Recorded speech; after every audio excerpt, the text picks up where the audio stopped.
E essas crianças bonitas, todo mundo bem aí? Tá bom. É? Muito bom. Que menina bonita. Você é linda, é tímida. Você também é bonita, viu? É. Você também, para não ter briga, senão lá fora ela me quebra no pau. Atos capítulo 15, versículo 36. Eu estou gravando hoje, geralmente quando tem oportunidade eu peço para gravar o sermão, e aí eu posto no canal BG Gospel CG no YouTube. Grava aí, ó, BG Gospel CG, certo? Esse canal tem algumas reflexões dessas que eu mando diariamente para uma lista de transmissão, e tem dezenas de sermões, tem quase 100 sermões lá.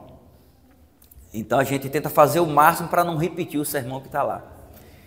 Mas eu lhe garanto que pelo menos no meio desses, deve ter uns 80 sermões ou mais, eu tenho certeza que pelo menos um deles vai falar o seu coração. Então, se você puder, se inscreva no canal e compartilhe com outras pessoas, porque é uma maneira do Evangelho romper barreiras.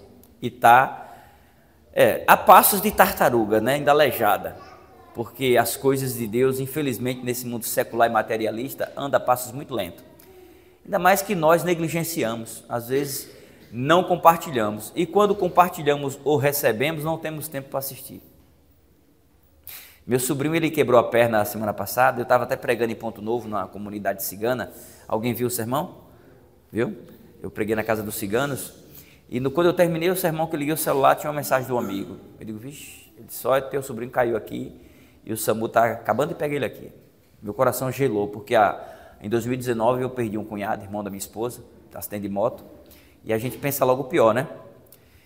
E assim, aí eu vim às pressas para ver o que tinha acontecido, ele, louvado seja Deus, que quebrou só a perna. Eu estou só fazendo assim porque eu estou usando esse óculos pela primeira vez, aí para mim que não ficou muito ajustado no rosto, aí estava querendo descer, né? Por isso que eu estou assim, eu não sei se é que está me incomodando ou se já é um cesto. E como eu estava falando, eu mando sempre mensagem para ele, né, reflexão, mas ele não ouve. Ele tem 18 anos. E às vezes os adultos, se os adultos não ouvem, não assistem, não querem dedicar um pouco de tempo, imagina os jovens. Aí eu digo, Felipe, agora vê se tu ouve. Porque tu tem 4 meses agora para ficar deitado numa cama, sem trabalhar, tua vida vai ficar um tédio. Então agora tu vai ter tempo para assistir, viu? Aí eu coloquei na lista e estou mandando. Agora ele vai assistir, não é? Vai, ele não está doido. Abriram suas Bíblias? Vamos agora abrir as nossas mentes, os nossos ouvidos e fechar os nossos olhos.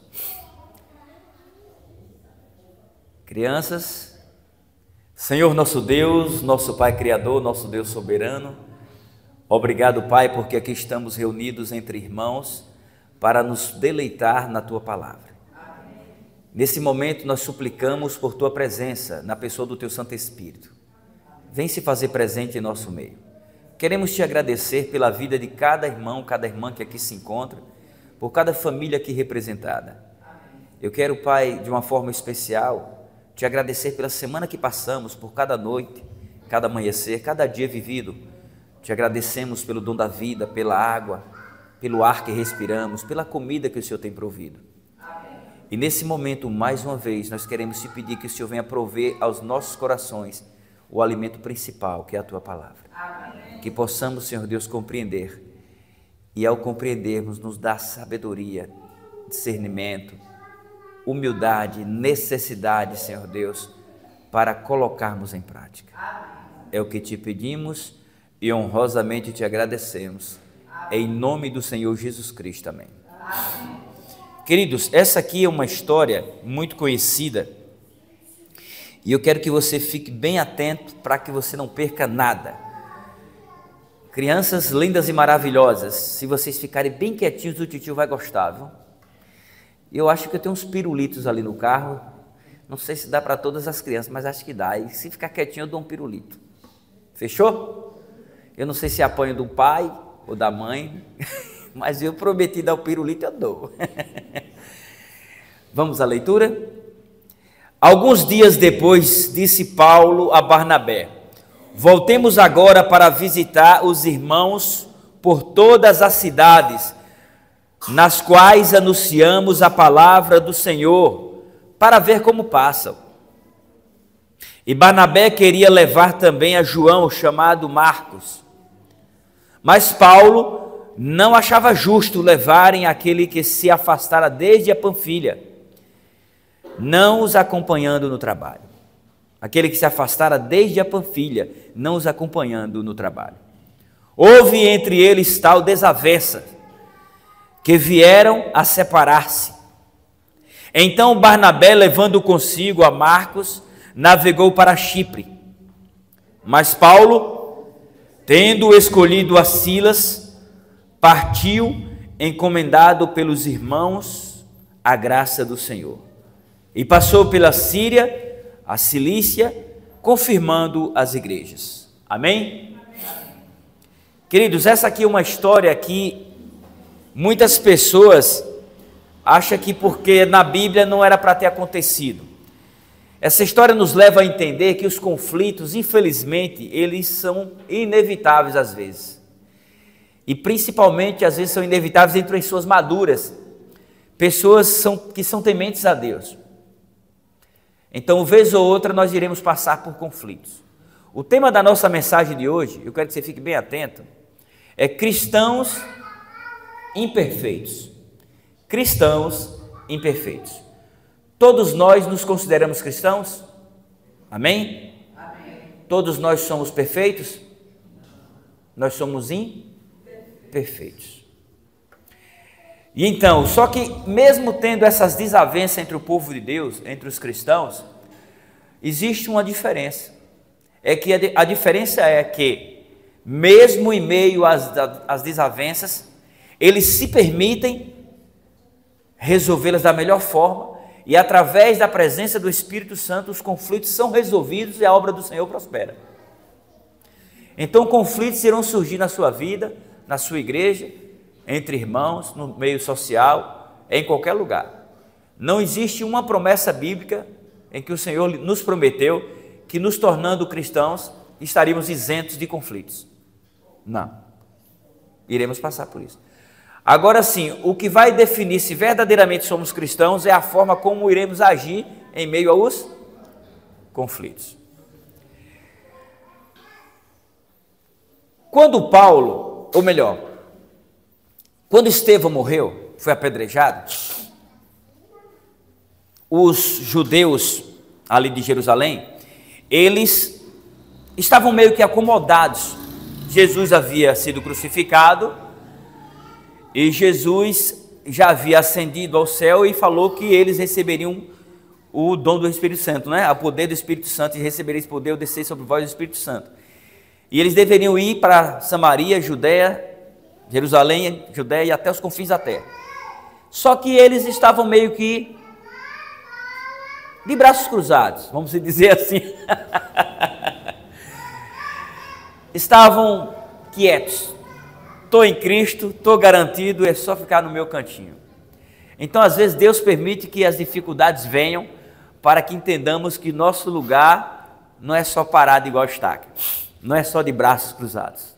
Modo de falar, não quer dizer que você está de braços cruzados, que você é uma pessoa inerte, sem ação. E o que acontece é que depois do apedrejamento de Estevão, muitos judeus de Jerusalém fugiram para outras cidades. E na região da Antioquia, alguns judeus que ali estavam começaram a propagar o evangelho. E existia um homem por nome de Barnabé, que esse homem ele se tornou uma figura, logo no início, alguns versículos da Bíblia fala sobre ele, que ele foi de grande importância para a pregação do evangelho na igreja primitiva. Ele, ao saber que os judeus lá de Antioquia, os cristãos judeus, estavam pregando o evangelho, ele animou. Ele antes já havia dado uma boa contribuição.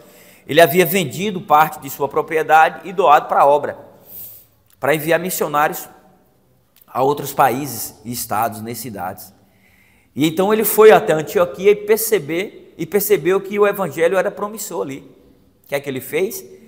Ele foi procurar alguém. Esse mesmo alguém que ele foi procurar, ele também em outra época, quando ele teve que ir para um concílio em Jerusalém, ele falou por ele, foi Paulo. Os judeus não queriam Paulo no meio, os judeus convertidos.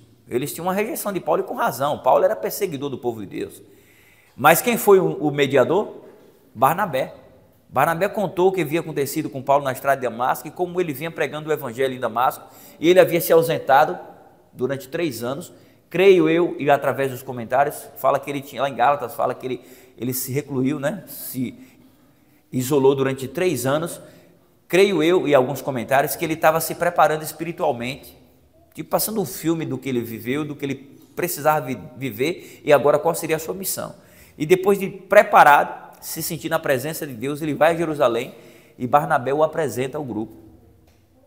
Entendeu? Então Barnabé ele foi um mediador, ele foi um precursor do evangelho e um mediador para Paulo.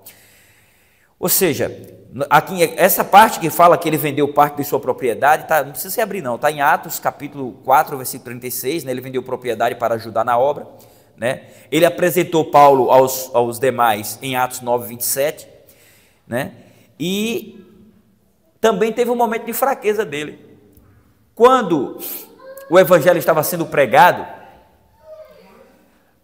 os judeus mais zelosos, meio que farisaico, eles exigiam que os gentios se circuncidassem.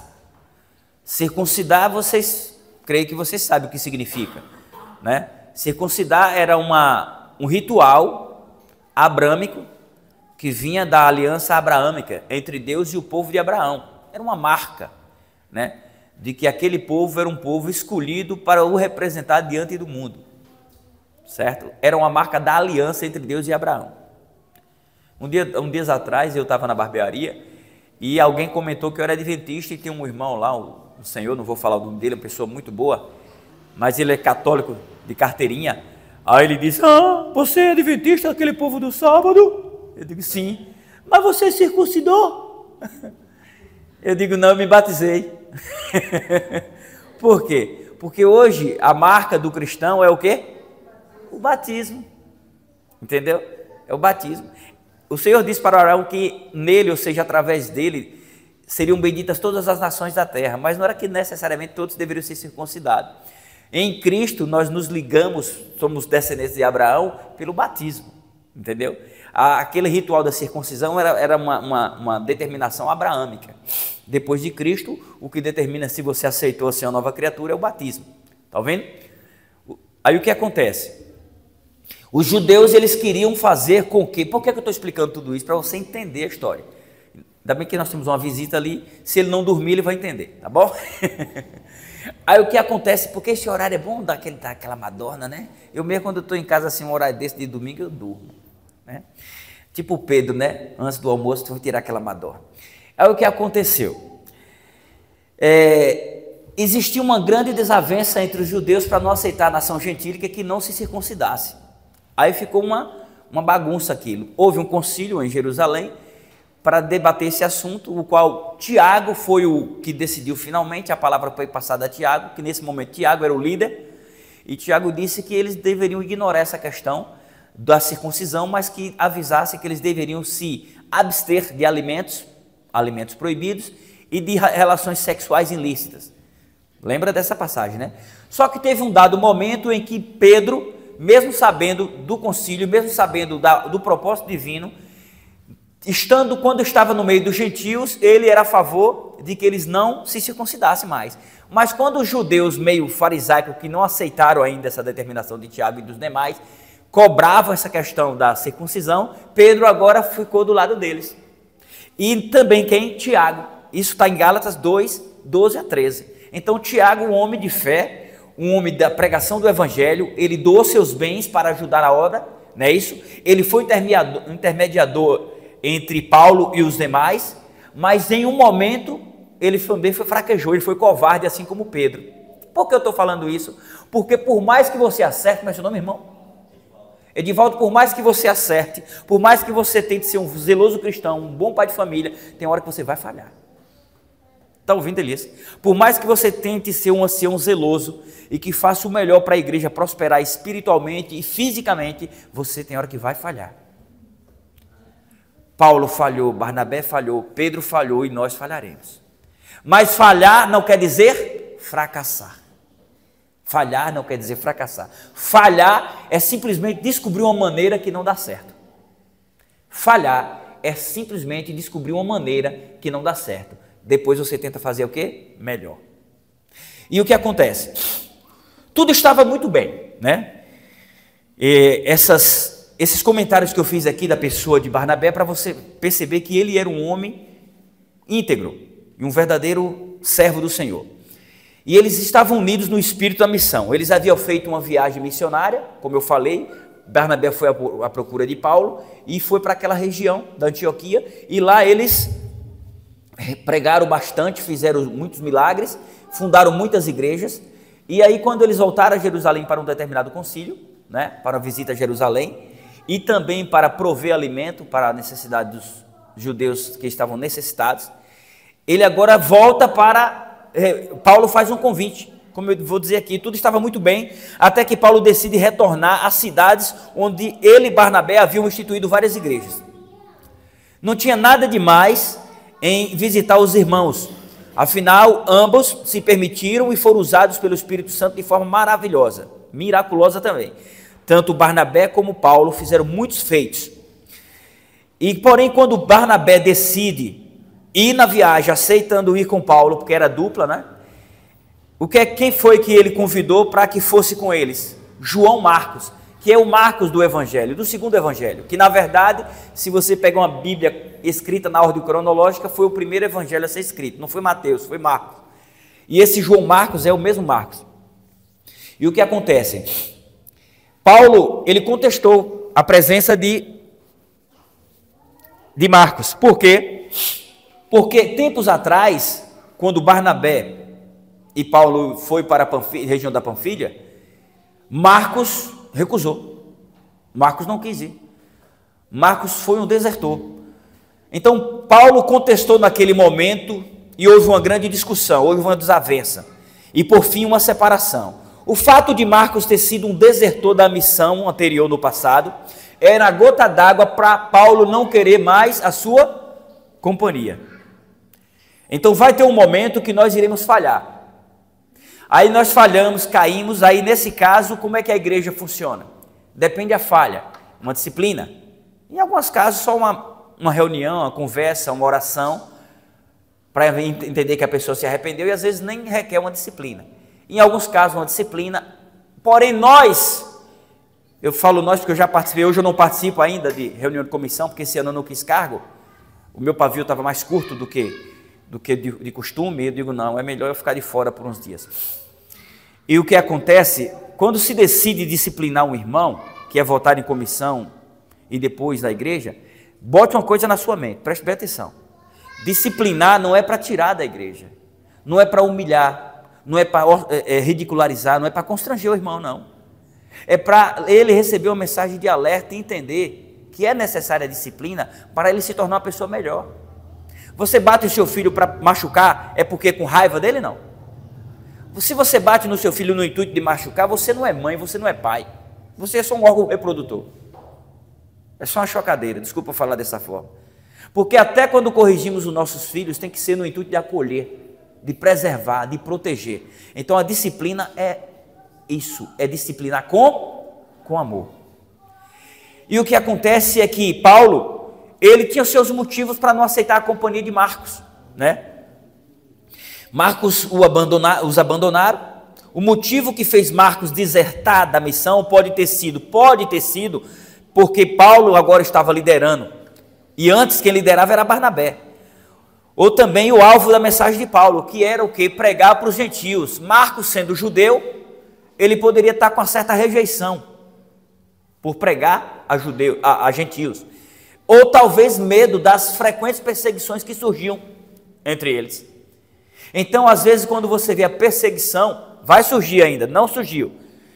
Quando surgir a perseguição, se tem 20 na igreja, vai baixar para 5, viu? Para 5.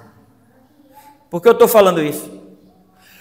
Porque mesmo no momento que eu e você, eu vou me botar no meio, temos que decidir pelo que é certo. Presta atenção aqui. Nós sabemos o que é certo, Mas às vezes, para puxar a brasa para a nossa sardinha, nós tomamos decisões que não agradam a Deus.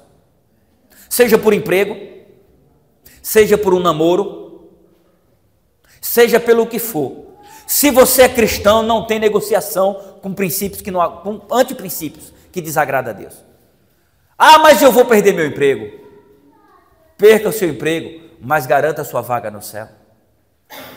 A palavra do cristão deve ser sim, sim, não, não. Não para ser melhor do que ninguém, mas para mostrar que aquele que você serve, ele supre todas as coisas. E por isso você tem que honrar.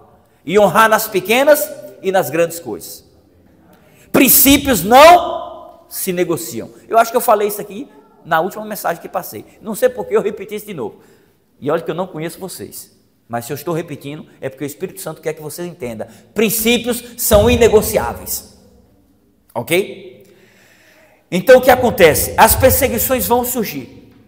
Só que muitos vão abandonar antes. Vão abandonar muito antes das perseguições. Mas vão abandonar não é por conta das perseguições, é por conta dos atrativos que o mundo oferece. Uma proposta de emprego, um relacionamento, uma picuinha na igreja, um irmão que apostatou da fé. Aí você já começa a se sentir mais santo do que o que pecou. Aí sai da igreja. Eu lhe digo porque eu fui assim. Eu tinha esse pensamento. Eu ponho a igreja aqui, o pastor é preguiçoso, não faz nada. Os irmãos, a fofoca dos infernos, né? Um monte lá, está lá cantando na frente, compra na rua e não paga.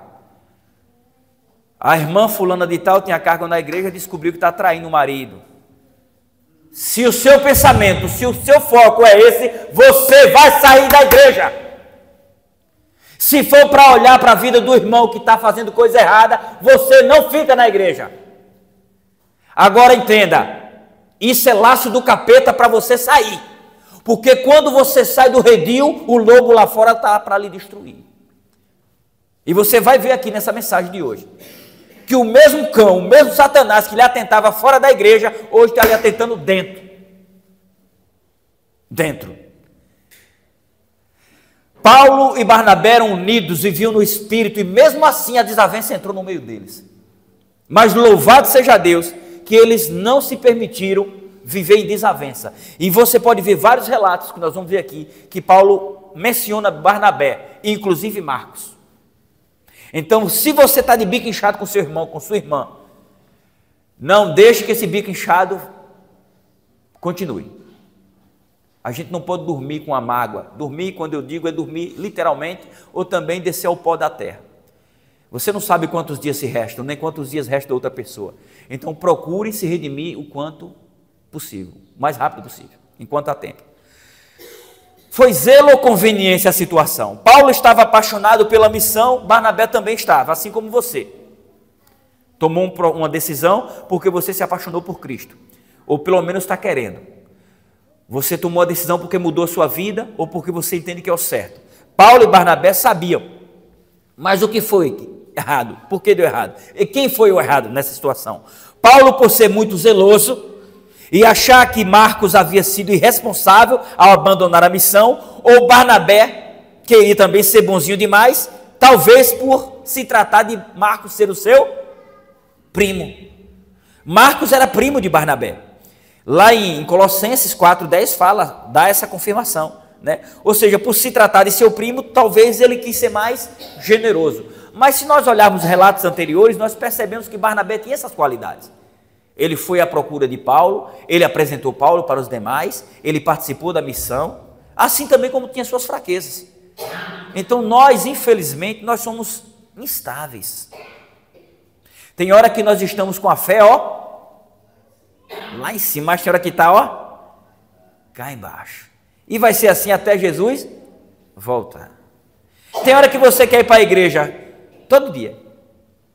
Mas tem hora que você não quer ir nem no sábado, nem no domingo, nem na quarta. Misericórdia, que quarta? Estou cansado. Mas você tem que vir para a igreja não é porque você está descansado. Você tem que vir para a igreja é porque você está cansado. Porque aqui você vai se fortalecer. Entendeu? Eu sei que às vezes a gente vem para a igreja, ouve um sermão que não nos preenche. Mas será que não é porque você já veio com um olhar crítico do pregador? Ah, o pregador é fraquinho. A irmã canta mal, o irmão canta mal. Vê a mesma cara todo dia. Meu irmão, muitas pessoas gostariam de ter a oportunidade que você tem. Valorize. Congregue. Só o fato de você vir à igreja, você está dando um testemunho positivo. A sua vida, a sua trajetória, a sua caminhada é um sermão. E dos bons. Porque não é falado, é vivido. Esse é o melhor sermão que tem. A verdade é que o conflito estava instaurado e a separação foi inevitável. Louvado seja Deus, como eu falei, que o objetivo deles era muito mais importante do que qualquer desavença. Qual era o objetivo desses homens? A pregação do Evangelho. A pregação do Evangelho. Quando vamos para algumas passagens, tipo Coríntios 9:6, Gálatas 2:1, nos dá a certeza de que eles, depois de um tempo, voltaram a ter harmonia, né? Tanto Paulo com Barnabé, quanto o próprio Paulo e Marcos.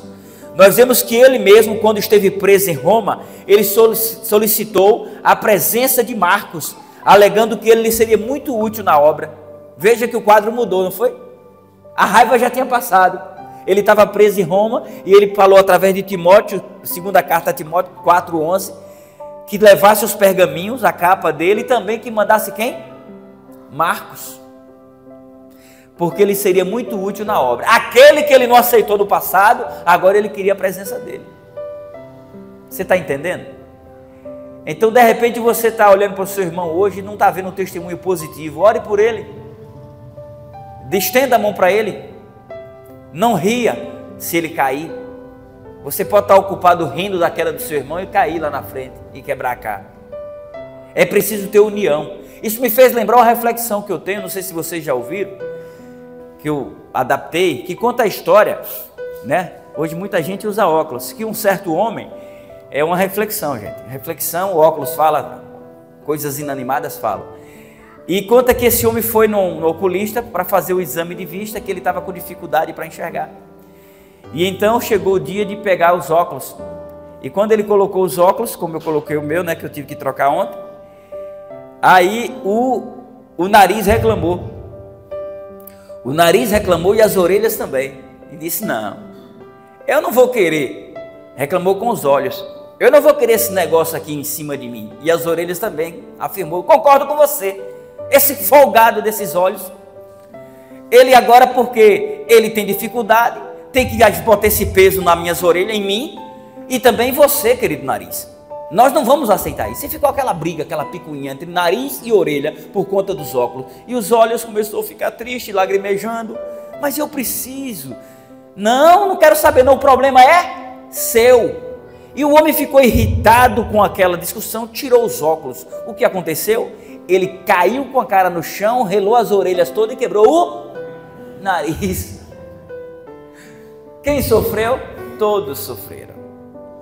Então, por mais que o seu irmão não seja participativo na obra, por mais que ele não cante, ele não ore, por mais que ele pareça pequeno diante dos seus olhos, ele é tão precioso para Deus igual a você. Todos nós temos o nosso nível de importância diante de Deus, e é igual. É o que a lição fala, né? A da semana passada, principalmente. Todos nós somos um só membro, todos um só membro do mesmo corpo. Somos iguais. A semana passada teve um concílio, um retiro, e o pastor me chamou para ir, me pediu para ir buscar um outro pastor que ia dar uma palestra lá na Forquilha, perto da Forquilha. E eu fui. Quando cheguei lá, era numa chácara, não tinha ninguém para abrir o portão estava entreaberto, e eu peguei com essa mão aqui, abri o portão e fui olhando, né, para ver se via o pastor. Eu não o conhecia, mas falei, aqui como eu conheço quase todo mundo, o que for diferente é o que eu vou levar, né?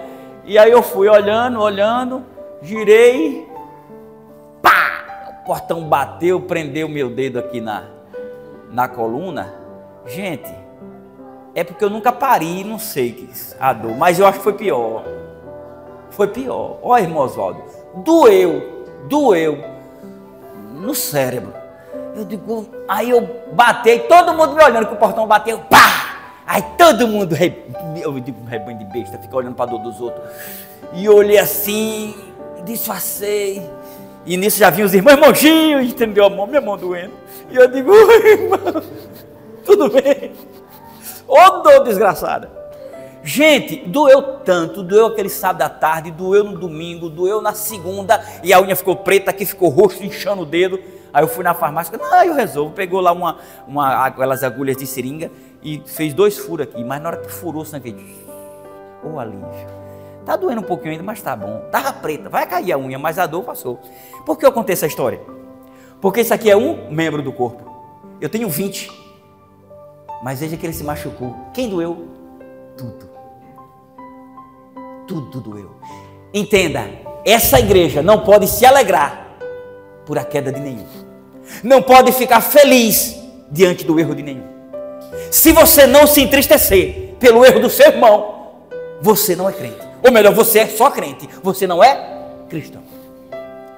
Se não te machuca um irmão dessa igreja ou da outra, é para cá ou para cá? Para cá. Se não te machuca a queda dele, o erro dele, se não te entristece, você não é cristão. E eu não digo, ainda lhe digo mais, independente de ser adventista ou não, se você se alegrar com a desgraça do próximo, você vai para o inferno, porque você é um forte candidato ao fogo destruidor. Pode ser de que religião seja. Nós temos que nos condoer, nos colocarmos no lugar do outro, diante da queda do outro. Porque se você se exaltar diante da desgraça do outro, você amanhã vai passar por uma desgraça. Aqui, enquanto vivermos, existe uma coisa chamada lei do retorno. E sabendo que aqui é só um ensaio, ou de bênçãos ou de maldição. É só um ensaio. Você fala, tá doendo, doer vai ser o fogo, tá repreendido que não vai queimar esse dedo. Mas se doeu essa pancadinha, imagina o fogo de Malaquia, no dia do juízo. Esse é que vai doer. E não vai ser eterno não, mas ele vai demorar um pouco, viu? Igual queimando a borracha. A borracha queima de vez, não? Ela vai queimando, queimando, queimando. Às vezes fica até uns dias queimando, até sumir. No dia do juízo, o fogo eterno é esse. Ele é duradouro no sentido de destruição. Não vai ser assim, e queimou não. Não. Você entendeu? Cada um vai queimando de acordo à sua dureza de coração e sua falta de arrependimento. Queridos, qual é o nosso objetivo? Precisamos entender que no passado éramos, presta atenção aqui igreja, em nome de Jesus, presta atenção, esquece tudo, agora foca nessa parte. Precisamos entender que no passado éramos seduzidos e tentados em outras coisas. Depois que aceitamos o chamado de nos tornarmos cristãos, semelhantes a Cristo, nós seremos e somos tentados de formas diferentes. Satanás é o mesmo que queria nos destruir lá no passado, quando bebíamos, quando íamos para o samba, candomblé, se é que tem alguém que ia, quando dávamos caruru, se é que alguém tinha esse costume, quando fazíamos coisa que não agradava a Deus. Satanás é o mesmo, ele não mudou não, viu? Ele é o mesmo que queria nos destruir no passado. Ele só mudou agora os meios e o local. Os meios, a forma e o local. Eu não bebo mais. Você acha que ele vai lhe tentar no bar? Não, você não bebe mais. Então ele não vai lhe tentar no bar. Eu não adultero mais. Você não vai estar no meio da promiscuidade, da lascívia, das piriguetes se oferecendo, né? Não vai. Então ele não vai lhe tentar nisso aí. Você era um cara mão de vaca, que não ajuda em casa, não se condói com a necessidade de ninguém. O dinheiro é seu, tudo é seu, o meu é meu, o teu é teu, pronto. Nisso aí ele vai usar também. Ele vai fazer com que você se torne mais avarento ainda. Isso aí, está aí um pecado que tanto faz se está dentro ou fora da igreja. Esse aí muitos vão ser destruídos por conta desse. É a tal da avareza. Muitos não tomam a decisão de se tornar cristãos e até tem o conhecimento, toma estudo bíblico com o adventista do sétimo dia, conhece a doutrina, sabe que a doutrina é bíblica, é santa, e se é santa é boa, é justa, santa e boa, mas só porque adota uma regra do dízimo e das ofertas, O que é que acontece? Toma o estudo aqui, conhece a verdade, sabe que não pode ficar sem uma decisão, mas vai se batizar numa igreja que não tem dízimo. Eu lhe digo porque eu conheço alguns. Tá certo isso? Não. A igreja lá não tem dízimo, com o nome dízimo. Mas as paredes e o evangelho lá é mantido com o quê? Com dinheiro. Não importa se é oferta solidária, se é oferta da soledade, o nome da oferta. Tem arrecadação financeira porque a obra precisa de dinheiro. E às vezes eu conheço um que disse: eu fui realmente, tinha vezes que eu fiz as contas, sai muito mais do que eu dízimo. Porque às vezes você dá realmente o que você pode, mas tem hora que tem umas campanhas, aí vai lá um grupo de irmãos distintos que tem: irmão, nós lhe conhecemos, sabemos que você é uma pessoa generosa e nós precisamos fazer isso, fazer aquilo em prol da obra, então veja aí se você pode contribuir com X. O X da questão é que às vezes ultrapassa. Não estou falando mal, estou falando a verdade. Então muitas pessoas conhecem a verdade, mas por conta da avareza, a lacraia no bolso, a pedra no coração, vai para uma outra igreja que, não estou dizendo que essa igreja não tem uma doutrina bíblica, mas vai para uma igreja que deixa a desejar em muitos pontos, no que é a observância da palavra de Deus. Seja essa, ou seja outra, seja aquela. Ou seja, nós temos um grande problema, é achar que temos que seguir a Deus da nossa forma, do nosso jeito, na igreja que nos atrai, da forma que nos convém. Se fosse assim, eu vou lhe ser sincero. Olha o que eu vou falar aqui. Isso não era nem coisa para eu falar aqui. Se fosse como eu quero, eu sou casado com uma mulher linda. Ela não vai ver, não, que ela é muito difícil assistir sermão, mas alguém vai ver e vai contar para ela. Ela é muito bonita, mas se eu pudesse ter 3 igual a ela, eu queria 3. Porque a bicha é bonita. E não fico com essa cara mexendo, não. Se eu pudesse, eu tinha mais do que uma. Vera, é bom. Mas pode? Então não tem. Não pode. Aí pode porque você acha que tem que ir para aquela igreja, porque ela é a que mais que você se identifica. Mas ela não está, como diz a palavra do Senhor. Pode ficar nela? Não. Não pode. E quem está dizendo isso é eu? É a Bíblia. Não é como o pastor diz: nós temos que seguir a tradição e a Bíblia se der certo. Que negócio de tradição, rapaz, presta atenção. A tradição ela só é válida quando ela não vai contra a palavra de Deus. Se a tradição deturpa os princípios do Senhor, essa igreja ela está errada.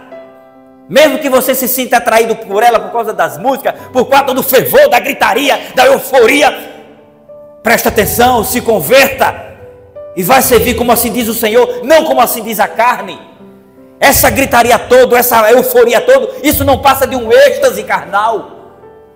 Viver na presença do Espírito Santo é uma novidade de vida todos os dias.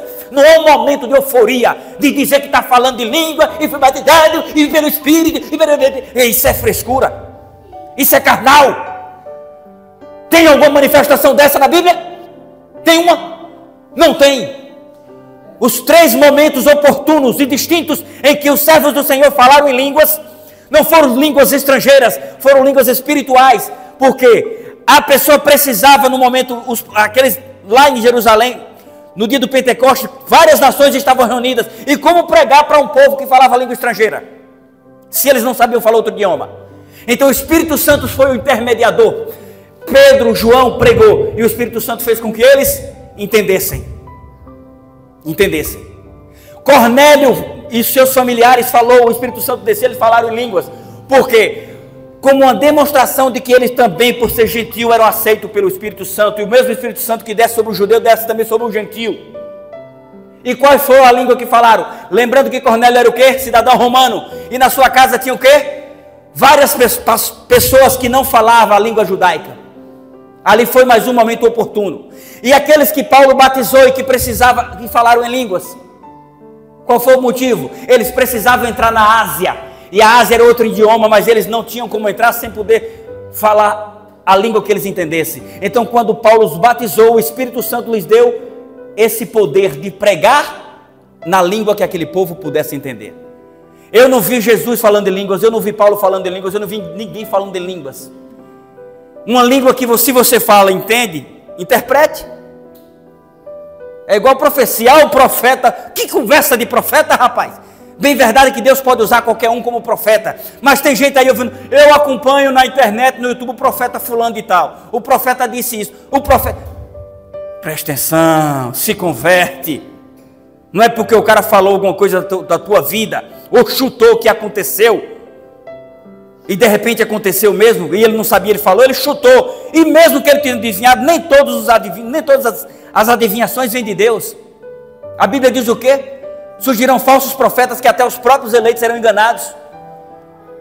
Tem pessoas enganadas, lesadas, começa a falar que tem uma mensagem do céu para você, que o seu nome está na boca de um sapo costurado na encruzilhada, junto ao sangue da galinha preta, no despacho, que se você não fizer um trabalho muito bem feito, a sua vida vai virar uma desgraça. Eu lhe digo porque eu vi gente me ligando falando isso. E o que o profeta falou isso, que tem gente, por isso que minha vida está dando tudo errado, irmão. Eu não consigo emprego, é doença na minha casa, é nenhum de coisa. E eu vi a mensagem do profeta fulano de tal, meu nome está no despacho. Mas seu nome também, ele está diante de Deus. E se você quiser, ele pode estar escrito no livro da vida. E não tem despacho que derrube você. Porque essas coisas do capeta só pega na vida dos fracos, daqueles que não estão alicerçados em Cristo. Aí você encabula e pensa que é verdade, você não come, você se deprime, você fica inimigo de todo mundo. Se a pessoa ri para você, você vai dizer que está tirando com sua cara. Se olha para você com cara triste, você vai achar que é com cara fechada. Todo mundo vira seu inimigo, não é assim? O capeta começa a fazer com que você se sinta um lixo excluído. E aí sim, você se isola, se camufla, não quer mais contato com a sociedade. Daí a pouco não quer comer mais. Aí morre de depressão. Por quê? Porque fica dando ouvidos a mensageiros de Satanás. A Bíblia diz claramente, nem todo que diz Senhor, Senhor, entrará no reino dos céus. É por isso que nós temos que conhecer as Escrituras. Nós temos que buscar, orar, jejuar, buscar a presença do Espírito Santo. Porque quando surgir os enganadores, nós estamos blindados. Quando surgir as desavenças dentro da igreja, nós estamos alicerçados na rocha e não vamos nos afastar da igreja. Porque a nossa decisão é por Cristo. Queridos, nós entendemos que Satanás ele é o mesmo e que ele quer destruir aonde quer que você esteja. Ou você acha que Satanás tirou férias de você só porque você hoje é cristão? Não. Sabia que ele continua tentando te destruir, seja no trabalho, seja no seu seio familiar ou até mesmo na igreja? O não que devemos ter em nossas vidas está em Provérbios. Eu quero que você leia comigo Provérbios 6, 16 até o 19. Esse aqui é algo que o Senhor fala através de Salomão, que não deve ter, não pode fazer parte da vida do cristão. Eu quero que você leia comigo. Se você não quiser ler, você ouça. Presta bem atenção. Provérbios 6,16 diz o seguinte: 6 coisas o Senhor aborrece, e a 7ª a sua alma abomina: olhos altivos. É a pessoa metida, besta, que olha para os outros por cima do ombro, se achando a última bolacha do pacote. Língua mentirosa, já disse tudo, vive com mentira na boca. Mãos que derramam sangue inocente. Às vezes você não precisa de uma faca ou de um revólver para derramar sangue inocente. Só o fato de você ser conivente com o erro, você já está matando e assassinando muitas pessoas. Coração que trama projetos iníquos. Um coração ruim. Um coração que não perdoa. O coração que só deseja o mal. Pés que apressam a correr para o mal. Testemunha falsa que profere mentiras, e o que semeia contenda entre quem? Entre irmãos. Igreja, presta atenção. Ou você é boca de Deus, ou boca do cão. Ou é boca de Deus, ou do cão. Quando você abrir a sua boca para falar do seu irmão, você está sendo boca de quem? De Deus não é. Quando você abre a boca para falar do ancião metido, parece que é dono da igreja, só quer ditar regras, por que você não conversa com ele? Irmão, nós queremos ir para o céu, lá não tem dois, é um só. Eu tenho que me relacionar bem com o Senhor, aqui e lá. Eu não achei que o irmão agiu certo em fazer aquilo. Ora com ele, conversa com ele, e ele, se tiver humildade, ele vai se arrepender, senão o Senhor entra com providência. Aí não, você vai chamar outra irmã. Tu viu que Elias, né? Tu viu o que Elias está fazendo? Tu viu o que ele fez? Tá errado, aí sai futricando. Boca do cão, para com isso. Está semeando o quê? Discórdia entre seus irmãos. Entenda, você tem vários irmãos e ninguém é igual. Todos nós somos diferentes uns dos outros. A maneira como eu trato você, Oswaldo, talvez não pode ser a mesma como eu trato Elias. Às vezes você acha que dentro da igreja tem um grupo. Aí tem um grupo da igreja. Aqui tem um grupo da igreja? No WhatsApp? Você sabia que dentro do grupo do WhatsApp tem um outro grupo? Que é das irmãs que vê no grupo e vai lá e comenta por fora? E dos irmãos? Mas infelizmente vai ser assim em todo lugar. É normal que eu me relacione melhor com Oswaldo do que com Elias? Ou com a irmã, como é o nome? Valdirene, do que com Elias, que eu conheço primeiro. É normal. Se eu viesse congregar aqui, quem seriam as pessoas mais próximas de mim? Os que eu conheci primeiro. Então é normal que tenhamos que ela me convide para almoçar na casa dela. Não estou pedindo não, viu? Mas é normal que ela me convide. É normal que ele me convide. Aí você começa com seu olhar satânico, com seu coração maldito. Aí você começa a dizer, rebanho de puxa-saco. Só virou patotinha agora. Boca do cão, olhos do inimigo. Repreenda esse desejo. Satanás te usava lá de outra forma quando estava no mundo. Agora dentro da igreja é para ficar procurando defeito nos teus irmãos. Se arrependa quanto antes, porque você pode ser um forte candidato ao inferno se você não se arrepender. Até dentro da nossa casa nós somos filhos. Somos 7 filhos lá em casa. E você acha que eu me relaciono 100% igual com todos? Não.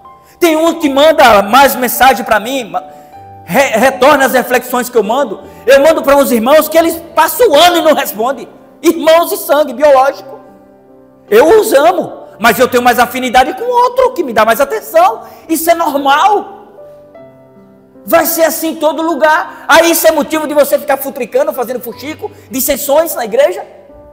Você sabia que tem irmãs? Eu falo isso nos meus sermões e vou repetir aqui. Irmã, não é exclusivamente para a senhora não, que eu nem lhe conheço, porque o seu esposo não é adventista, mas isso é verdade o que eu vou falar. Tem irmãs que nunca vai ver o marido descer as águas, nunca vai ver ele batizado, e nem os filhos. Porque a situação que vê na igreja, quando vê uma coisa boa, não chega lá falando não. Mas quando vê qualquer picuinha, chega lá, braba feito uma jararaca, e começa a falar ancião metido a besta, aquele pastor está achando o quê? Que ele é Deus, é? E aí começa a trazer as fofocas, e trazer os comentários, o que você pensa de negativo, para dentro da sua casa, para ouvir dos seus filhos, para ouvir do seu esposo. Seu esposo estava numa angústia desgraçada, uma dúvida miserável, pensando, eu preciso tomar uma decisão, eu preciso ir para a igreja junto com minha mulher, eu preciso seguir um caminho que possa fortalecer a minha casa. Aí chega em casa, ouve da sua esposa algo negativo da sua igreja. Que dia esse cara vai tomar uma decisão? Nunca. Você foi boca de Deus ou boca do cão? Você está entendendo? Nós precisamos nos policiar, abrir a boca para edificar, não para destruir. Repreenda. A forma como vivemos define que tipo de cristão somos. Ou melhor, define se somos apenas crentes, meros crentes ou cristãos. Agora tenha muito cuidado para você não se achar a última bolacha do pacote. Passa na rua, não fala com ninguém, porque agora eu sou crente. Você não precisa ser conivente com os demais que vivem no pecado, mas atenção dê a todos. Porque você não bebe mais, quer dizer que os seus amigos que não bebiam são seus inimigos? Não. Converse com eles e não perca a oportunidade de orar por eles e com eles. Mas não precisa ser no bar. Mas se um churrasco na casa do compadre, só gente boa, sim. Mas não me convide para churrasco quando tem bebida, porque o meu ponto fraco era bebida. E eu não estou disposto a tentar o cão com vara curta, viu? Então não vou não, viu? Vou não. Imagina aí, eu era fã de quê? Um churrasquinho, uma cervejinha gelada, um whiskyzinho. Aí eu chego lá, caçando sarna para se coçar. Vou não. É carne e espírito, a luta é constante, meu irmão. A luta é diária. Se o teu ponto fraco é ficar cobiçando mulher bonita, cuidado com o que tu vê no teu celular. Vai aparecer uma, parece que é feita à mão, e tem umas que é no computador mesmo. E você começa olhando e desejando, já está pecando. Já está pecando. Aí no momento oportuno está no lugar, só você habita cuja que você viu. E aí, rola ou não rola? Rola, mas também rola o fogo no final. Vai para o inferno. Nós somos o meio que vivemos. A maioria das vezes. Às vezes nossos sonhos não estão sendo realizados como nós queremos, porque nós deixamos a desejar a forma como vivemos. Não deixe de orar pelo seu esposo, pela sua esposa, pelos seus filhos, e não deixe de orar com seu esposo e com seus filhos. Mostre que você veio para somar. Paulo não quis a presença de Marcos porque Marcos foi negligente, Marcos foi irresponsável, mas depois ele entendeu que foi muito rigoroso. Aceitou Marcos na missão de uma forma tão especial que mandou chamá-lo. Venha, você me será muito útil. Todos nós somos e devemos ser úteis uns aos outros, porque não existe outra maneira de demonstrarmos para o mundo que somos cristãos se não for servindo uns aos outros. O que define a nossa fé, a nossa mudança, é a maneira como nos relacionamos. Perdoe, peça perdão. Eu sei que a palavra do Senhor diz: se possível, vive em paz com todos. E quando é que é possível? Quando você já tentou, e a pessoa ainda não quis. Mas isso não quer dizer que ele agora vai viver em guerra com ele. Não. Você vai entregar nas mãos de quem pode tudo. Nas mãos do Senhor. E no momento oportuno, Deus vai te honrar. A pessoa vai vir até você, vai te pedir perdão. E com isso não é para você se exaltar, é para você exaltar o nome do Senhor. Porque só Ele é quem conhece e quem pode mudar os corações. Queridos, entendam, os anjos que foram expulsos do céu estão aqui na terra, agindo através de pessoas vazias do Espírito Santo. E pasmem, muitas delas estão dentro da igreja, porque têm os seus nomes escritos no livro da igreja, mas ainda não estão escritos no livro da vida. A única maneira pela qual não iremos desistir da caminhada com Cristo é nos mantermos em comunhão uns com os outros, demonstrando isso na convivência diária entre irmãos. Precisamos estar focados no mesmo objetivo, assim como Paulo, Barnabé e Marcos estavam, que era a pregação do Evangelho. E a melhor pregação não é você vir aqui no púlpito, pegar o microfone e falar. É você viver. Na rua, no trabalho, na igreja e em casa. Você precisa ser boca de Deus e não boca do cão. Queridos, eu vou terminar essa mensagem. Tem música não, né? Não. Eu quero que você preste bem atenção. Às vezes o que faz com que você se desvie do caminho é o objetivo, é o foco errado. É o seu propósito. Todos nós, quando estabelecemos um projeto, um propósito, quando verdadeiramente nos dedicamos, Deus abençoe e dá certo. Quando você pensa em construir, você começa a gastar menos com coisas banais e fúteis, e você coloca a dedicar aquele dinheiro na construção, não é assim? Pelo menos as pessoas responsáveis são assim. Se você quer fazer uma faculdade, se você quer fazer um curso, você começa a juntar o dinheiro para alcançar o seu objetivo. Você foca na missão, você foca no que você quer, não é assim? Às vezes a sua caminhada na igreja, ao lado de Cristo, não está dando certo, porque você está olhando para o lado errado. Essa reflexão, eu creio que a maioria aqui já conhece, mas eu quero repetir.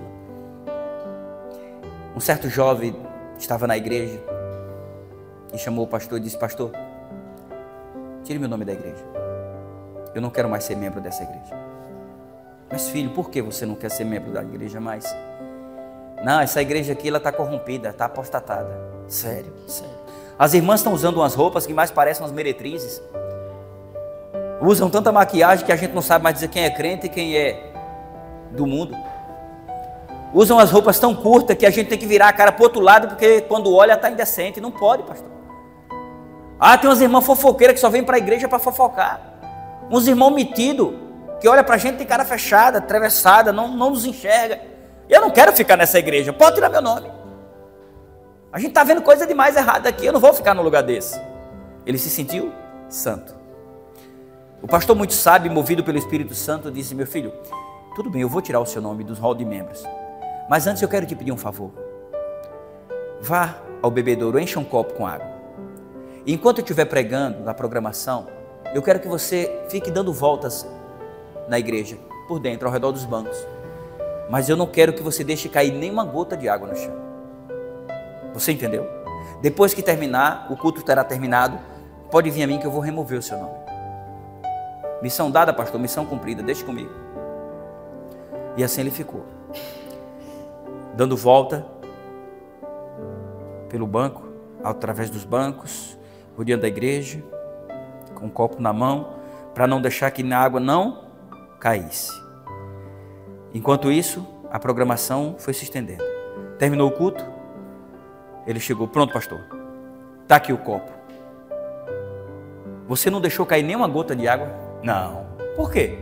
Missão dada, missão cumprida, pastor. Eu estava focado no copo, na água. Sério? Não deixei cair uma gota. O que eu faço é bem feito, pastor. Amém, meu irmão. Durante o momento em que você focou no copo, você viu a irmã com a saia curta? Pastor? Não, eu estava focado no meu copo. E o irmão metido? Não, eu estava focado no copo. E as irmãs fofocando dentro da igreja, você viu? Pastor, já lhe falei, o Senhor me deu uma missão, eu estava focado no copo. Eu não podia estar olhando para a vida dos outros, eu estava focado no copo. Meu filho, esse é o problema pelo qual você não quer ficar na igreja. Como assim, pastor? Porque em vez de você focar no copo, que é a missão que Deus te deu, você está com os olhares na vida das outras pessoas. Fica na igreja e a partir de hoje, preste atenção no teu copo. É a tua vida. Quer ficar na igreja? Preste atenção no teu copo. Vamos ficar de pé e vamos orar.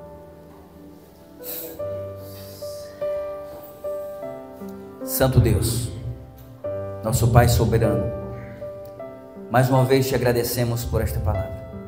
Nós entendemos que mesmo os teus filhos escolhidos para ministrar o teu evangelho, a tua palavra, para executar a missão, às vezes entram em conflitos.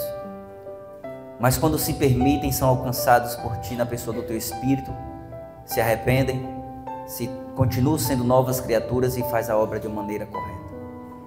Esse é o nosso anseio, esse é o nosso desejo. Às vezes pensamos em desistir porque olhamos para os lados, olhamos para as laterais e às vezes olhamos até para trás. E às vezes olhamos para nós mesmos, para dentro de nós e nos achamos superior ao outro.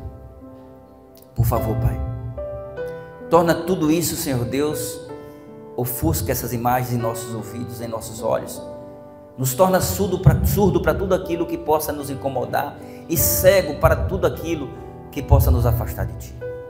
Que possamos focar os nossos olhos em nossas vidas e na missão que o Senhor nos confiou, entendendo que não se faz missão sozinho, entendendo que todos nós somos membros de um só corpo e que se um sofrer, todos nós também devemos sentir a dor do outro. Por favor, Pai, derrama chuva de bênçãos nessas vidas que aqui se encontram e que nada nem ninguém venha os separar do Teu amor. Fortalece essa igreja, torna essa igreja uma igreja missionária, não para exaltação da outra, mas para honrar e glorificar o Teu nome. Por favor, Senhor, nos perdoa e nos dá um término de dia na Tua presença. É o que te peço e te agradeço, em nome do Senhor Jesus Cristo. Amém. Que Deus abençoe você, a sua casa e a sua família.